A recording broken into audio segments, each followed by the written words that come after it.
Last week, we spoke about the brothers. We spoke about how the brothers finally come up. They see Yosef. They go through this whole episode, this whole ordeal, send them back and forth, and the cup, and the money. And this whole episode we spoke about a little bit in depth last week. Yosef finally does the grand reveal. I'm Yosef. Is my father still alive? The brothers have busha. They're ashamed. Rashi says that they couldn't answer him. Rashi says, mipnei busha. From the busha that they felt. And we should know the word busha has actually two meanings. Busha can be embarrassment. And busha can also be shame. What do you mean shame? In a way of humility. The Gemara says the sign of a Jew has three things he needs to have to be a Jew. He needs to be a Rahman, he needs to be a Baishan, he needs to be Gomer Hasadim. He needs to be a person who's merciful, a person who's bashful, shameful, and a person who does good kindness with other people. Gomer Hasadim. So we see Baishanut, shame, can actually be a good thing. When is it a good thing? We see there's two types of things. Embarrassment is usually something a person feels between him and another person. Right now you're sitting in a group, somebody says something that's embarrassing, and unfortunately they embarrass you. You should know, Chazal teach, when a person embarrasses another person, et ratzon, you can pray for whatever you want in that moment if you don't answer. If you don't answer in that moment, happened to me one time. I'll tell you a funny story. It happened to me one time on Shabbat. On Shabbat, somebody embarrassed me on Shabbat in front of a few people. But on Shabbat, you're not allowed to make personal requests. So I'm sitting there, I'm getting embarrassed, and I'm saying, Chaval, I can't make a personal request. I got embarrassed, and now I want to make a personal request, but it's Shabbat, so I couldn't do it.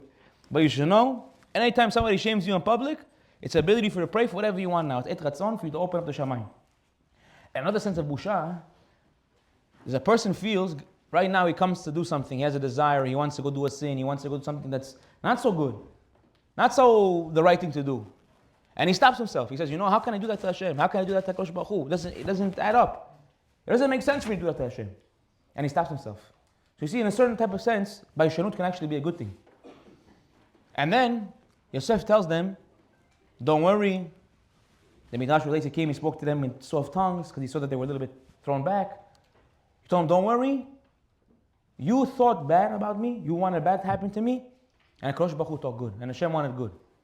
And this is just so you should know, a Yesod Gadol, a big klal, a principle in Torah, that if Hashem didn't decree something upon you, nobody in the world can harm you. Nobody in the world can harm you. If Hashem didn't decree that this thing's going to happen to you, then nobody in the world can harm you. Ad Kedei Kach, we're coming into Tammuz fast. I believe it's the Chassam Sofer that says, why is Tammuz fast such a big fast? It's a fast that commemorates the beginning of the destruction of the Beit HaMikdash. And our sages think, we say it on Shabbat, Sof Maaseh b'machshava tchila. The action came from the thought. Everything originates from the thoughts. And the Rambam says a person who has tsar, suffering come upon him, the first thing he needs to do is find what the root cause is. Why am I going through this suffering? Chassam Sofer says, why do we have tomorrow the fast day? Because it's the beginning of the thought. It's the beginning of the thought of the destruction of the Beit HaMikdash. Everything at the end of the day starts with a thought. Everything at the end of the day starts with an origin point. If something befalls a person, you should take a step back and say to himself, okay, why did this thing happen? Sof Maaseh b'machshava tchila. Everything starts and originally as a thought. Now going back to the story, Yosef finally finishes, he meets his brothers. And I wanted to focus on a nice point. After he speaks to them nicely, he tells them, don't worry, Hashem spoke up, Hashem thought good of me. No matter what you're going to say, no matter what you're going to do, nobody can do harm to me if HaKadosh Baruch Hu didn't decree it.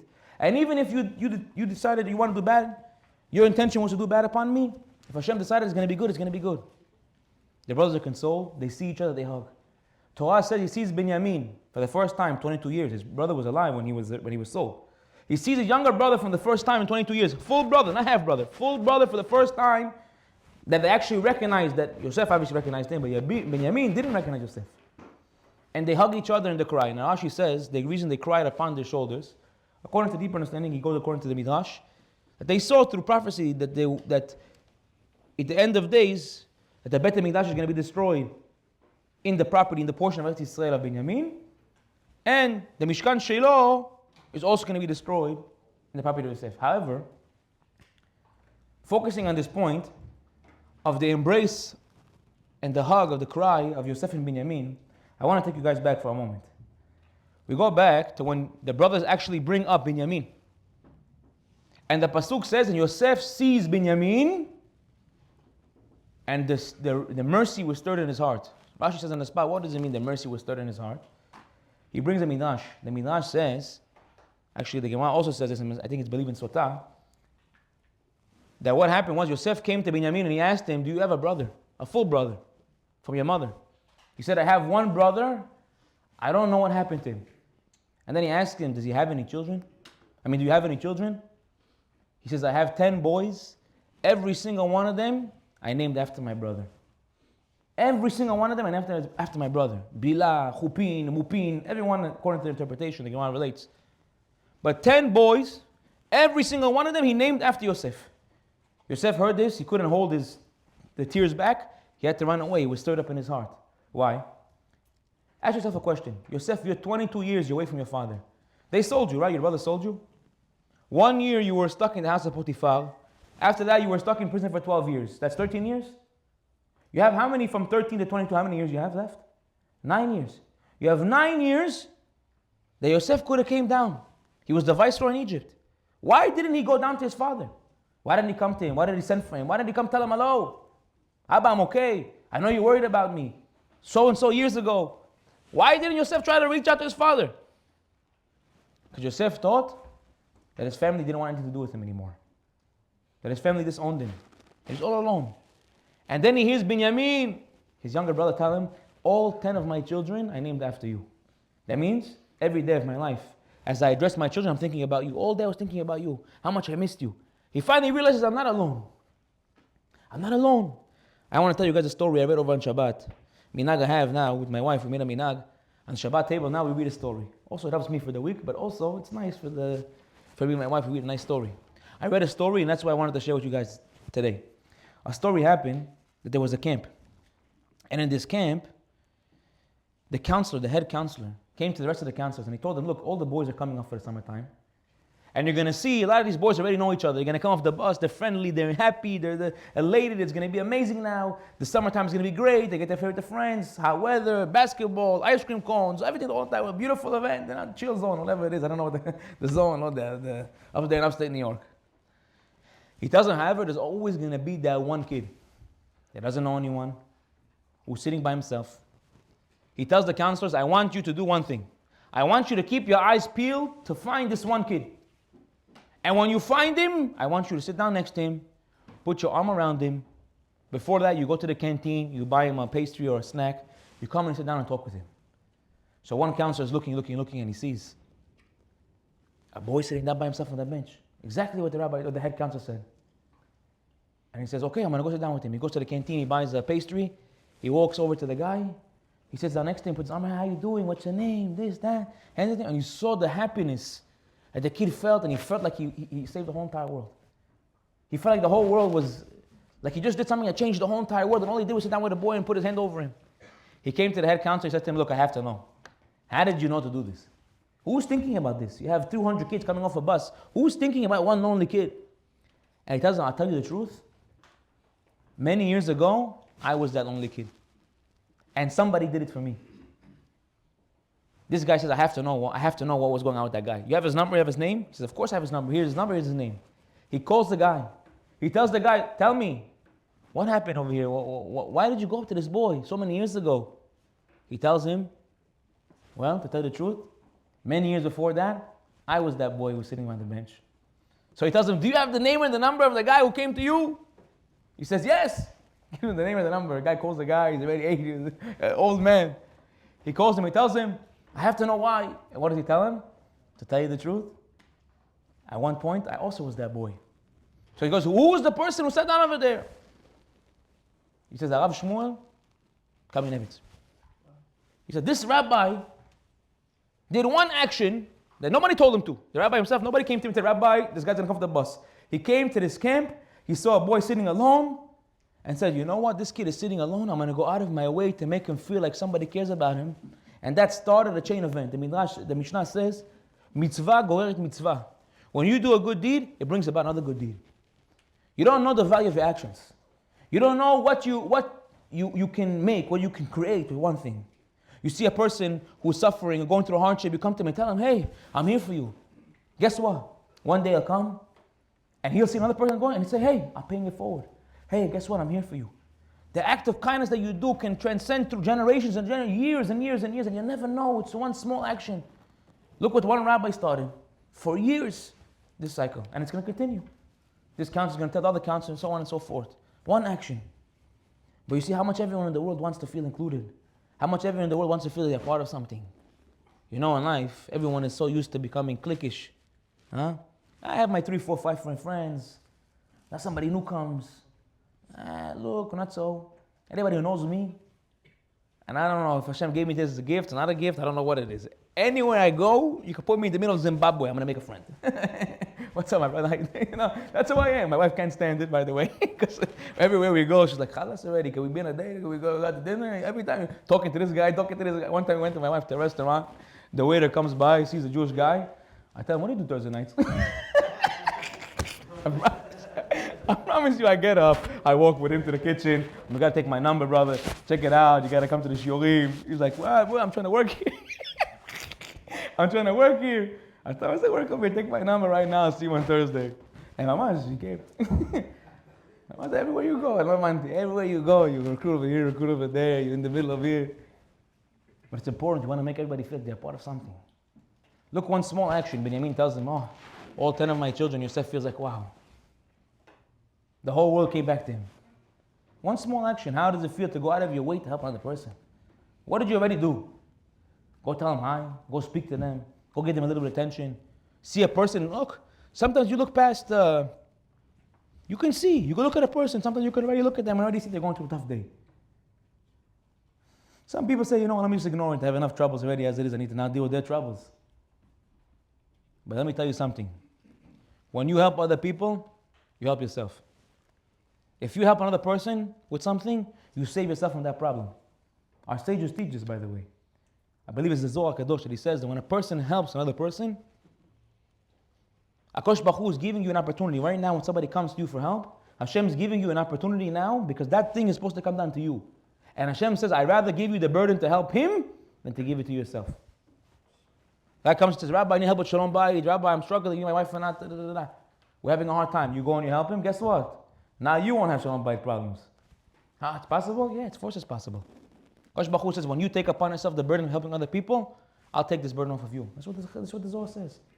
You help another person, you're helping yourself. Look one small action. What Rabbi does, put his hand over a kid, tells him how you doing, gives him an ice cream cone. What did he already do? What did he already do? That's what we all need to learn for ourselves. How to go out of your way for other people. But the Gemara says you have to be gomel chasadim. To go out of your way to help other people. One small act, you don't know what the value of it could be. Think about it this way. You know, Chazal teach, Mefarshim explain, that there's a certain place in the upper world, in Gan Eden, in heaven. It's called the place that only a person who's Mizakeh Rabim can go to. Only a person who goes out of his way to help other people, he has a place up there. And if you didn't, you could be the biggest tzaddik in the whole entire world. You'll never be able to reach this place. The VIP lounge. What does it take to be Mizakeh Rabim? What does it take to help another person, to bring him closer to Hashem? It takes one phone call. Hey brother, what are you doing tonight? Yeah, I'm going to the shul. You want to come with me? That's all you did. Guess what? You brought one person with you. You brought 2 people with you. He brought another friend. Everything that comes out of that action, everything that comes after you bringing this one person, he brings another friend, that's all yours. In Shamayim, for this one person, you already have a couple of mansions waiting for you. Just for one action. What did I do? I made a phone call. I sent out a text. Don't get over there. You're acting it up, huh? One text. You don't got to do anything. I prepared the class. All you got to do is bring them. And it doesn't have to be my class. It can be any class. Tuesday, Wednesday, Thursday. We have every night now of the week. Any night, any rabbi, doesn't matter. Bring them anywhere. Bring them closer to Hashem. Invite them for Shabbat. Bring them to a meal. Invite them to another event. Something. Bring them closer to Hashem. Bring them closer to Hashem. You know, David HaMelech says in Tehillim, Ve'ani kirvat Elokim li tov. He says that of all the things in the whole entire world, money, success, fame, and David was a melech, was a king. Don't tell me it's a simple thing. Out of all the things in the whole entire world, I figured out there's one thing that's good. Ve'ani, and for me, David HaMelech says, kirvat Elokim, being close to Hashem, li tov, is the best thing in the whole entire world. Just to be close to Hashem. Just to be close to Him, your life changes. Your life changes. And this Wednesday night, I gave a shiur to the boys. We gave Emunah Bitachon shiur.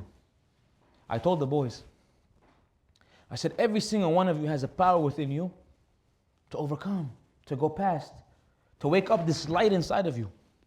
Every one of you sitting over here, you have a neshama yitzhara inside of you. You have a holy soul inside of you. Every one of you. I know because I can see it radiating towards me. Every single person sitting over here. And sometimes you go out into the world and you forget. You come to a shiur Torah and it all fades away. Why? The Gemara says, Barati yitzhara, Barati lo, Torah tavlin. You know what that means? Mefarshim explain, I believe it's Rabbeinu Yonah, that says that everyone in the world, if they would understand how valuable a mitzvah is, they would run after it. They would run to be at the shiur. It doesn't make a difference what else they have outside. My wife made me dinner. Oh, my friend's birthday party, engagement, this, that. They would run. They would run to come to the shiur. You want to know why? To go do a mitzvah, to say a blessing, to help another person. They would run. You know why they would run? Because they would understand the great value of it. Why don't we realize that? How come we don't want to? How come we don't have the same? Because the Yetzer Hara comes and he bothers us. He shows us facades, smoke screens. Says, yeah, what are you going to go to shiur on Thursday night? Look at my friends over here. They went out to who knows where, and they're having a great time. Sees them on the WhatsApp status or on whatever other status, a story. Yeah? He sees them over there. Yeah, everybody knows. Everybody knows, can? How would he? He sees them over there having the time of their life.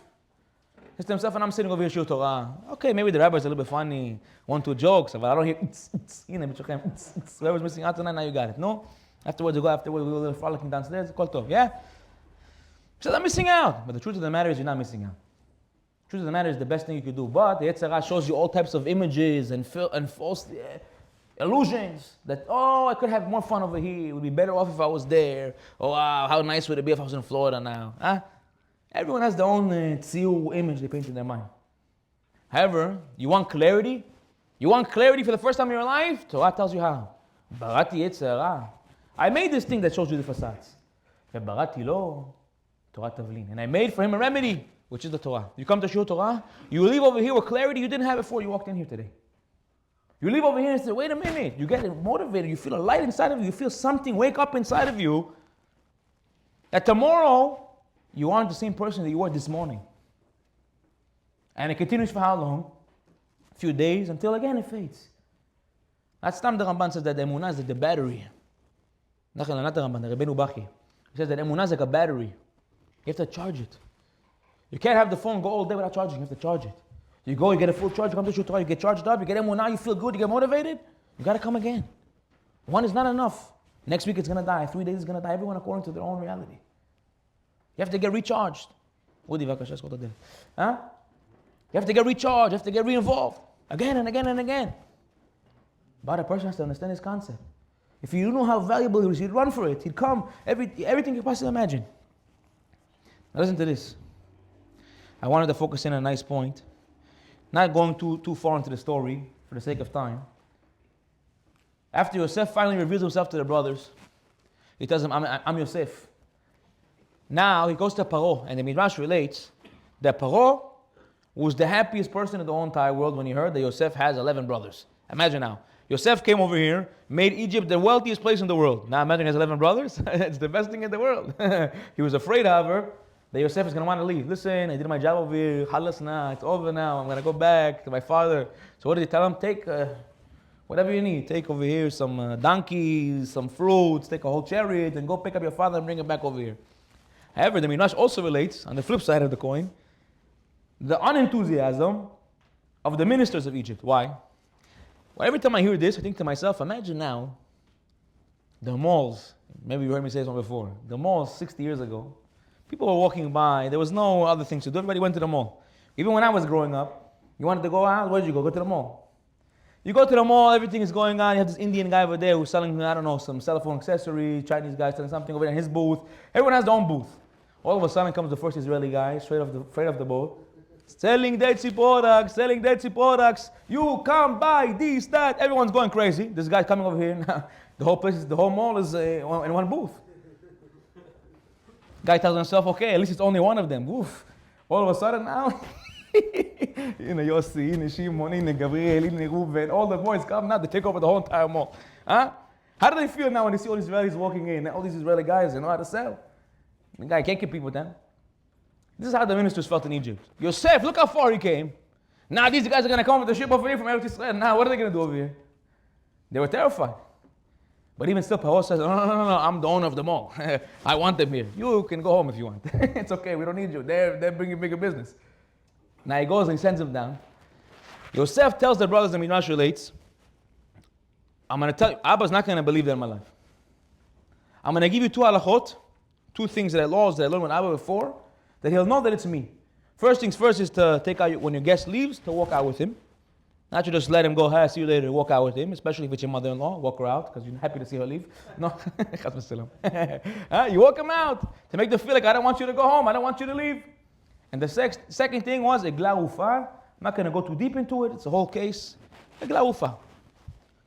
Now, the brothers go down. Now they say to themselves, okay, what's going to happen now? Who's going to tell Abba, 22 years he's mourning over Yaakov, who's going to tell Yaakov, 22 years he's mourning over Yosef.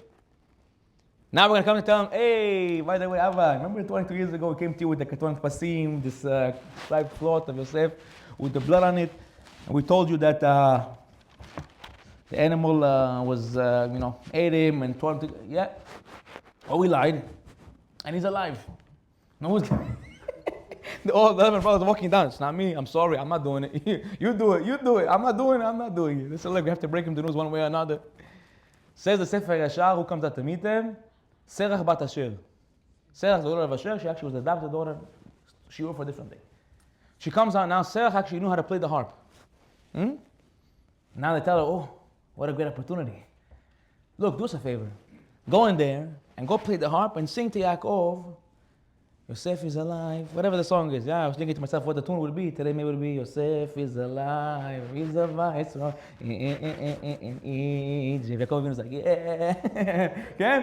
פתאום מתעורר ליבו, he gets his neshama back, he's feeling good. He says, he's feeling good again. He tells her, thank you, you brought back my life. 22 years he's in depression. Shekhinah ran away from him. Neshama comes back. By the way, the Shekhinah doesn't go with people with depressed.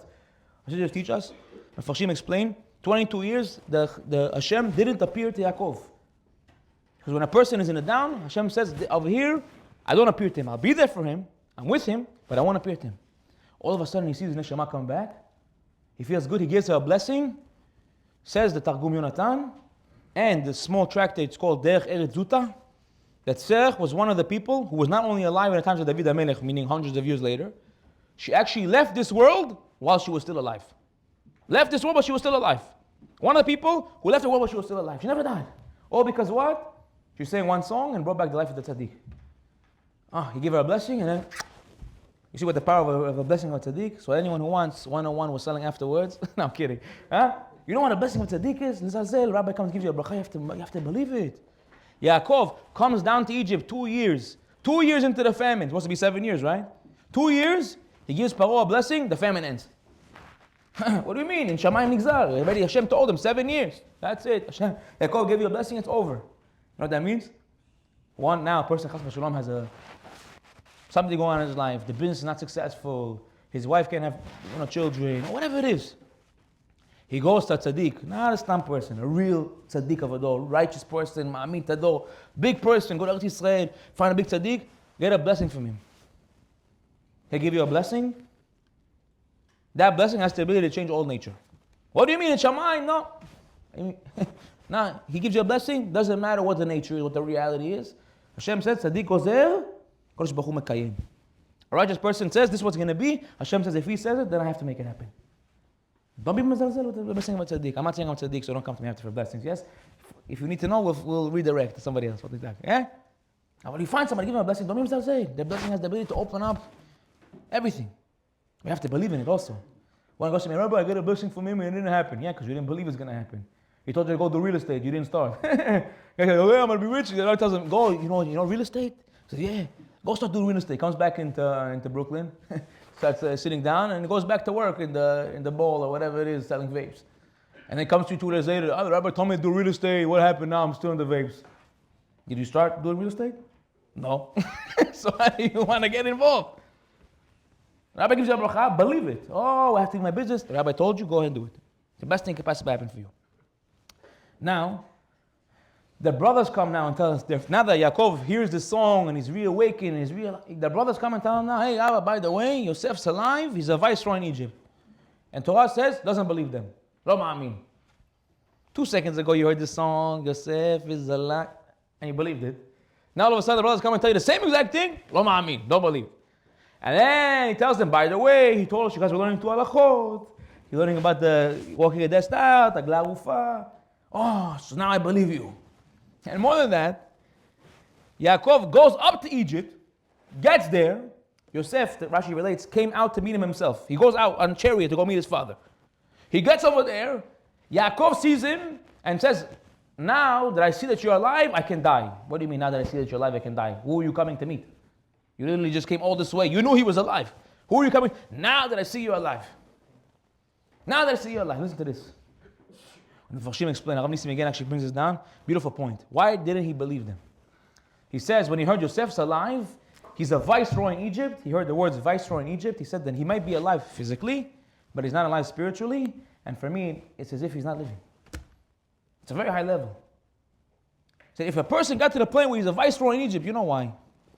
A person, b'derech klal, Farshim explain, when a person reaches a high position, it can be a very dangerous thing. Lots of money, he becomes very wealthy, it can be very, very dangerous. Because now he starts to believe, I'm the one who made it happen. It's all me. How do we know? After Yaakov Avinu passes away, their brothers were afraid, because Yosef stopped inviting them. Rashi relates that he didn't invite them because Abba, the father, used to sit him at the head of the table. And now that he passed away, he didn't feel comfortable. He was the king. He's the viceroy of Egypt. Now he's going to invite them. He's the youngest brother. And now he's going to sit at the head of the table. He didn't feel comfortable, so he didn't invite them. They assumed right away that it was because he hated them. He doesn't want us there. They come back to him. He tells them, don't worry. He tells them, and don't worry. I'm going to take care of you guys. I'm going to give you money. I'm going to take care of you, prosper. Mashiach on the spot says, oh, what did he say? I'm going to take care of you guys. I'm going to give you your food. Mashiach right away says, oh, you think you're going to be taking care of them? Yosef passed away before all the brothers died. He was the first one to pass away. Youngest, besides for Benjamin, and the first one to pass away. Why? Of course, it's a very high level. However, he says, look, you said, even though your intentions were good, I'm going to be the one to take care of you guys. I'm going to give you your food. I'm going to give you this. Hashem says, who's the one going to take care of them? It's you or it's me? Or you think it's you? Let's see if it's you. Let's see if it's you.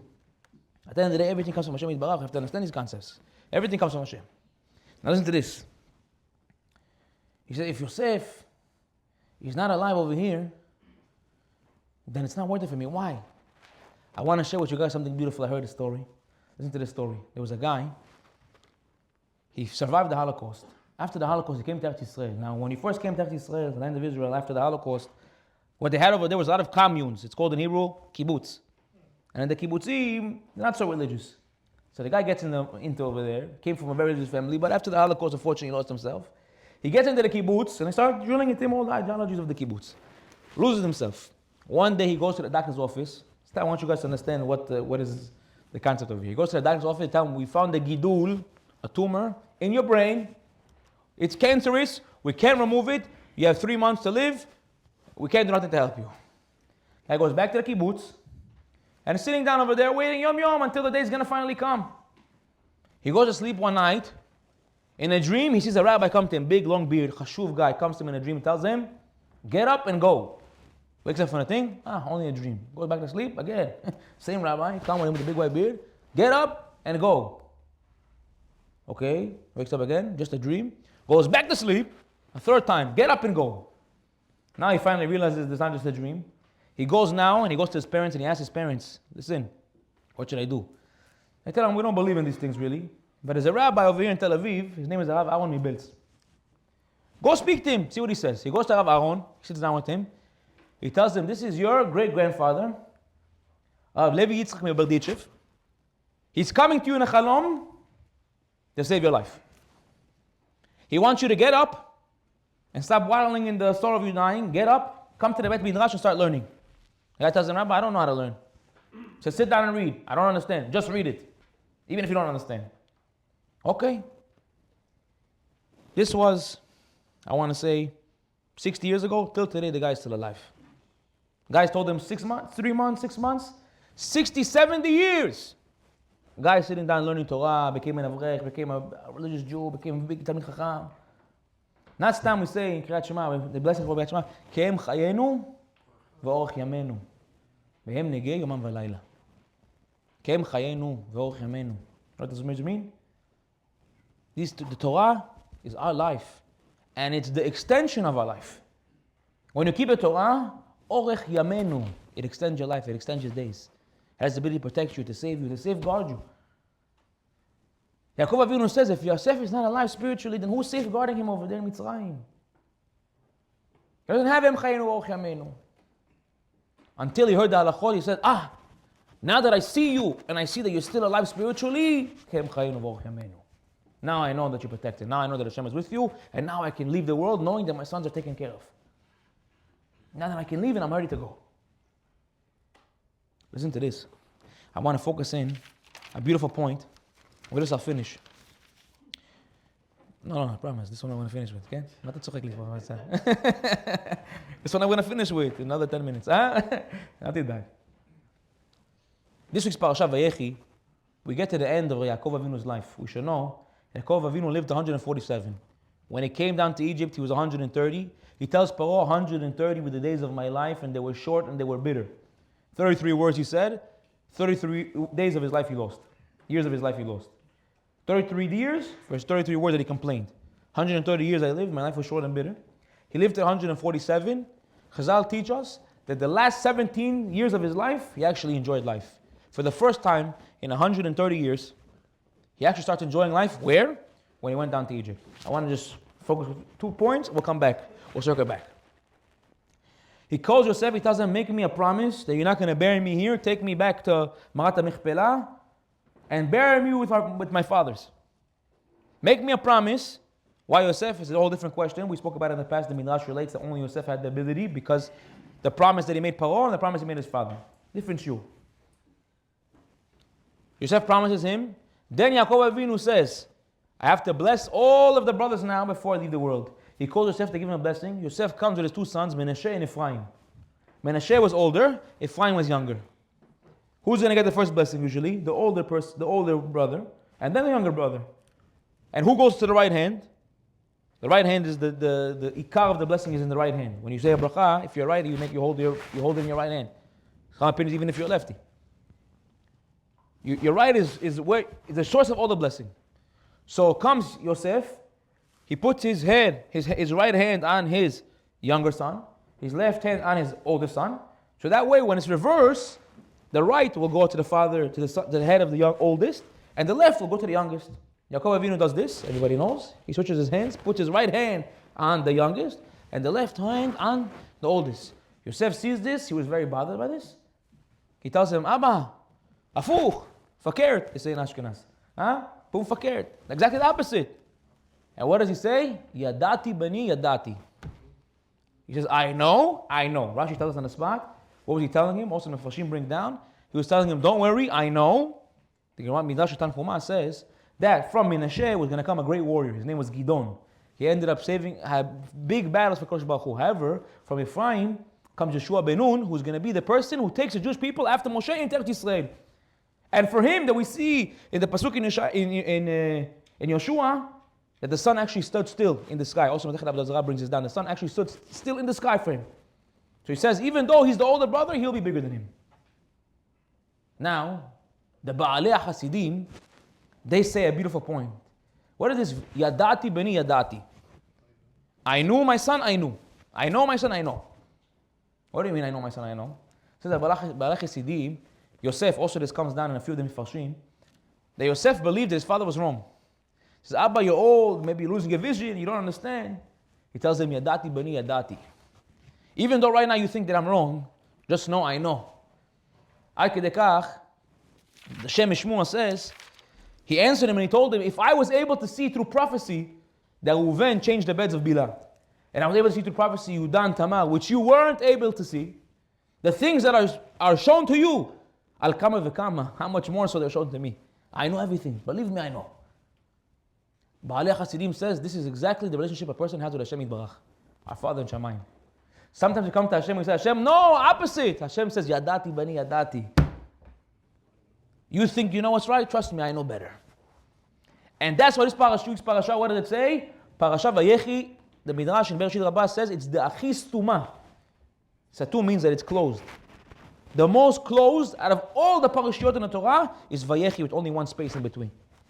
Says the Midrash, why? Why the Chistuma? What happened over here? Midrash relates, Rashid Rabbah gives the third answer. It says, a few different answers, but this answer it says, Shenistemu mimenu atzarot ha'olam. That the suffering of the world was taken away from Yaakov. Comes now the Yisrash Yaakov, one of the commentators, and he says, who took it away from him? It sounds like Yaakov took it away from himself. What did he do? He says, look at Yaakov Avinu's life. Every time he thought he was making the right decision, it was the wrong decision. And every time he thought he was doing the wrong thing, it was the right thing. How do you know?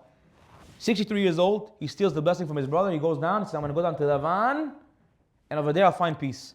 And Lavan for 20 years torments him. Then he comes up, he says, I'll settle in my brother's coming now, he's afraid, doesn't want to meet his brother. And they hug and they make shalom. Good thing came out of it. Then he says, I'm going to go to Shechem. Over there I'll relax. His daughter was, whatever happened with his daughter, Dina. Unfortunately, she was, whatever happened. Yeah? Huh? Whatever happened, okay? And then he said, I'm going to sit down in the places of my forefathers, and Yosef is sold. Now comes to go down to Mitzrayim, Yaakov is afraid, he doesn't want to go down. He doesn't want, I'm afraid. I don't want to go down. He goes down to Mitzrayim, and 17 years of his life, for the first time in 130 years, he actually lives his life exactly in the places he thought that would be the bad for him. That's exactly the Yesod for us. Kosh Baruch Hu knows every part of your life. And I'll tell you something even bigger than Rav Eli Melech Biderman says, Parashat Stuma, Vayechi. You know why the Torah made this parasha Vayechi, and he lived the most satum, the closed off. Because everyone in their life will find himself in a moment of closed off. Where it's closed. The business is not working, this is not working, this is not working. Everything is closed. From this closed, Vayechi. From this thing you see right now is closed, this is going to be Vayechi. From here you're going to grow. From here you're going to live. This is going to be the best thing that ever happened to you. From this tima. From this closed thing is going to be the best thing that ever happened to you. Me'as tima Vayechi. I'll share with you guys a story I heard from Rabbi Wallerstein, Zichrono Tzedek Levacha. He says he had a friend of his who used to have the biggest currency exchange company in all of New York. He had 100 different employees. All day, all they would do was currency exchange, money exchange. In 2020, England stepped out of the European Union. The people got scared. 80% of his customers called him to take back their money. I want our money back. We don't want to have it exchanging back and forth, not making money. And they went bankrupt. They got sued in court. Even though they did everything right, they lost. And they got sued for a big amount of money. And one of the things that they got in this lawsuit was they can never work in currency exchange ever again in their life. Now imagine this. Guy's working in this thing for 30, 40 years. It's the only thing he knows. Now he lost his biggest lawsuit. All his money is gone. And he cannot work. It's the only thing he knows for 30, 40 years. Rabbi Wallerstein comes to him and tells him, how are you doing? He tells him, Hashem natan, Hashem lakach, Hashem gave, Hashem took. Everything is, Hashem is Yitbarach. Hashem is still blessed. He says, look, I know the Mishnah in Pirkei Avot. He says, but I'm asking you on a personal level. How do you feel? How are you doing? He says, I stopped questioning Hashem a long time ago. I said, what do you mean? He says, back in 2001, I wasn't religious. I went to Shul Torah. The rabbi inspired me. I started becoming religious. I used to work in currency exchange in a company in Manhattan. And the guy who sat next to me was my best friend. On Sundays, we'd go out with our wives, double date to dinners. My best friend. One day, he gets a call from a big company out of the States that wants to open up a new office, a new branch in New York City. The guy sits down with 30 of us in the office and says, every single one of you is coming with me. 30 of us are sitting down. And I'm thinking to myself, I'm his best friend, the first person he's taking. He goes to the table, he goes through 29 people. And the guy's thinking, okay, I'm saving, Acharon Chaviv, the last one is the most important, saving the best for last. He goes through 29 people, picks every single one except for his best friend. This guy tells himself, Hashem, how is this? This is just, I just came religious now, I became Bal Tshuva. This is how you treat me back? This is what I get for this? This is how you do me nice? I don't get it, I don't understand. My best friend doesn't come and get me. 6 months later, 9/11, what building was it? The Twin Towers. What floor? 93rd floor. The company was called Fitzgerald. And they were exactly in the floor where the plane hit. The only person out of 30 people he didn't pick was this person. 6 months later, he saw why. And for 6 months saying, Hashem, why? Yadati bani yadati. Hashem knows everything. And from the satum, from the close, Vayechi, Hashem gives you life. Everywhere Hashem takes you in life, He knows exactly what He's doing. He knows exactly where He's taking you. Yadati b'ni yadati. Always remember, Hashem knows everything. You think you know better? Remember, think again. Hashem knows better than you. Hashem knows better than you. I saw brought down Rabbi Nachman in a few different places. Now the Mefarshim also bring this down. במקום שהשכל נגמרת, שם מתחילה האמונה. From the place where your logic stops, that's when emunah starts. When you stop thinking about me and how does it make sense to me, that's when Hashem comes in. Hashem is beyond your comprehension. He's beyond what you can comprehend. That's Hashem. Everything He does, He knows. Yadati b'ni yadati. I know everything. Tamili, I know. Trust in me. And I'll finish with this story. A story I heard from Rav Rafael Abu Chatzera. He says a beautiful story. Happened to be, I heard it this week. And this story also illustrates this point beautifully. There was a girl, religious girl, looking for shidduchim. She was looking to get married. Happened to be, she was a little bit heavier. A little bit. She would go on shidduchim, and unfortunately, this one said no, this one said no. And after a while, they started setting up with people who were also a little bit heavier. But she wasn't attracted to people who were a little bit heavier. She kept on telling them no. She got to the point where she was 35 years old, not married, don't know what's going on with her. She's at home on a Thursday cooking for her family food, and she overhears her parents in the living room having a conversation. And the father tells the wife, until when is my daughter going to be here cooking for us? She needs to be in her own house cooking for her husband and for her children. He starts crying. And the mother starts crying. And she's in the kitchen. She hears her parents complaining and saying, what's going to be with our daughter? She comes out, she serves them the food. That night she goes to sleep crying. She wakes up in the morning. She says, you know what? I'm going to go pray to Hashem. Where am I going to go? She went to Chof Hayam. She went to the ocean. It was in the winter time. Nobody was there. She went to the ocean. She sat down on the beach in Bat Yam. And she just sat down and started praying to Hashem. From the itlavut, from the tivikah, from the being so engulfed into the prayer, she didn't realize the time. She picks her head up. She realizes she has 1 hour until Shabbat comes in. And she needs to get the bus home. She runs to the bus. First bus, full. Second bus, full. Third bus, full. Okay, what can I do now? I only have 40 minutes. I'm going to take a cab. One cab pulls up. I'm sorry, I keep Shabbat. No way I can take you and get back. Okay, another cab pulls up. Sorry, I keep Shabbat. Third cab pulls up. Sorry, I keep Shabbat. Other one just get by her until she realizes she has 20 minutes after Shabbat. Nothing's doing here. She walks around. She's a religious guy walking. She tells him, look, I'm stuck over here. I need help. Is there a shul around the neighborhood? He tells her, yeah, 2 blocks away from here. You take a right, take a left. There's a shul over there. Go speak to the rabbi. She goes over there. She gets to the door. A guy comes to the door. She says, look, I'm sorry. Can I speak to the rabbi for a minute? The guy goes to the rabbi. Says, Rabbi, it's a decade, the righteous woman by the door. Snua, nice woman. She wants to talk to the rabbi. Okay. Rabbi comes out. He says, how can I help you? She says, look, Rabbi, I'm stuck over here. I have no way to get home. I'm asking the rabbi, please, maybe the rabbi can host me in his house. I'll pay for whatever it is. I'll give the money for whatever it is, but I'm stuck. I have nowhere to go. The rabbi looks at her. She says she's actually an honest, good woman. That she's not coming now with any bad intentions. He tells him, look, go to the women's section. My daughter's over there and my wife. At the end of the class, they'll go home with you. You'll sleep at my house.